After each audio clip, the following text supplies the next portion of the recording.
जय श्री हरि। आप सभी माताओं और बहनों को ज्योतिया व्रत की हार्दिक शुभकामनाएं। भगवान जीमूत वाहन आप सभी माताएं और बहनों के संतानों की रक्षा करें।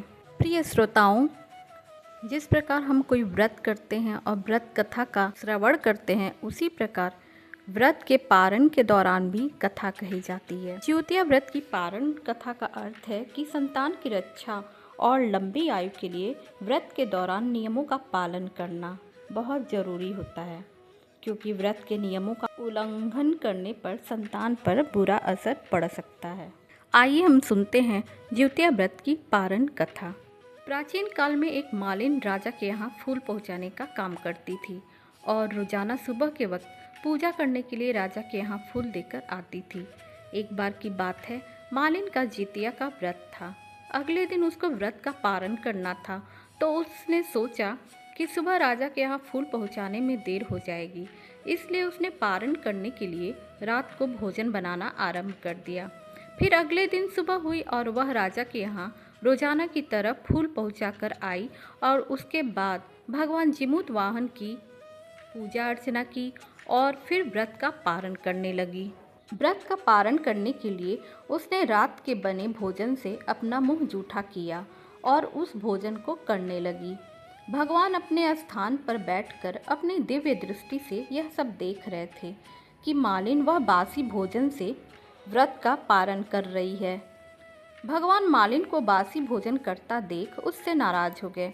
इधर मालिन ने अपने बच्चों को खेत में से अनाज लाने भेजा था, तो उधर भगवान अजगर का रूप धारण करके आ गए।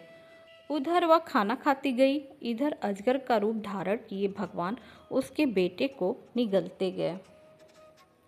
एक चरवाहा यह सब देख रहा था। उसने आकर मालिन को बताया कि अजगर तुम्हारे बेटे को खा रहा है।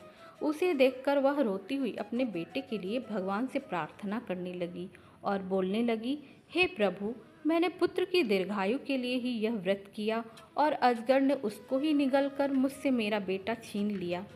तब एक आकाशवाणी हुई और अजगर का रूप धरने वाले में भगवान जीमूत वाहन ने कहा कि तुमने व्रत का पारण करने में बासी भोजन का प्रयोग किया है, इसलिए तुम्हारे साथ यह सब हुआ है। शास्त्रों और मान्यताओं में बताया गया है कि इस व्रत को बेहद नियमों के साथ विधि पूर्वक रखना चाहिए।